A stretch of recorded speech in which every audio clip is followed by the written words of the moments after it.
আসসালামু আলাইকুম, আশা করি সকলে ভালো আছেন। তো 497 পদে তথ্য যোগাযোগ প্রযুক্তি অধিদপ্তর এ নিয়োগ বিজ্ঞপ্তি, যদি এটা কয়েকদিন আগে দিয়েছে, আমি তো ব্যস্ত ছিলাম, তো সেজন্য আমি ভিডিওটি আপলোড করতে পারি নাই, সেজন্য দুঃখিত।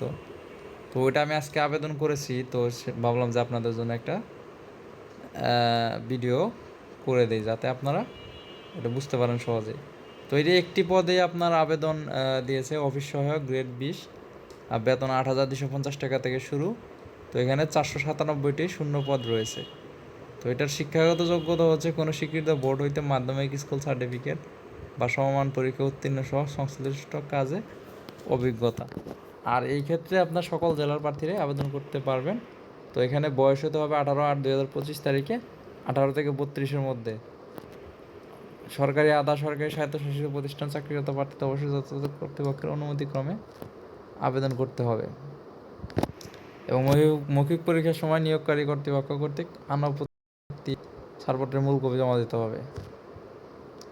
সেই ক্ষেত্রে এখানে কাগজপত্র কী কী লাগবে সব কিছু আবেদনের ইন ডিটেলস দেওয়া রয়েছে। তো সেক্ষেত্রে আমি বিশেষ করে যে আমার ভিডিও যারা রেগুলার দেখেন, তারা মোটামুটি একটা আইডিয়া আছে যে এইভাবে আপনারা এই আবেদন করতে পারবেন।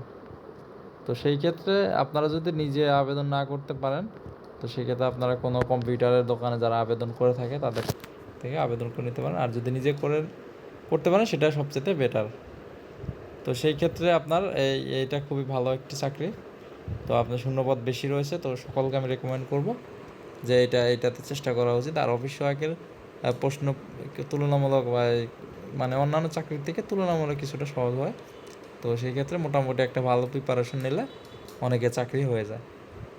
তো সেই ক্ষেত্রে তো আমি লিঙ্ক দিয়ে দেবো ডিসক্রিপশনে, আপনারা আস্তে ধীরে পড়ে নিন। তো এটা আপনারা আবেদন করেন। তো আর নিত্য নতুন সকল ভিডিও পেতে অবশ্যই আমার চ্যানেলের সাথে থাকেন। আল্লাহ হাফেজ।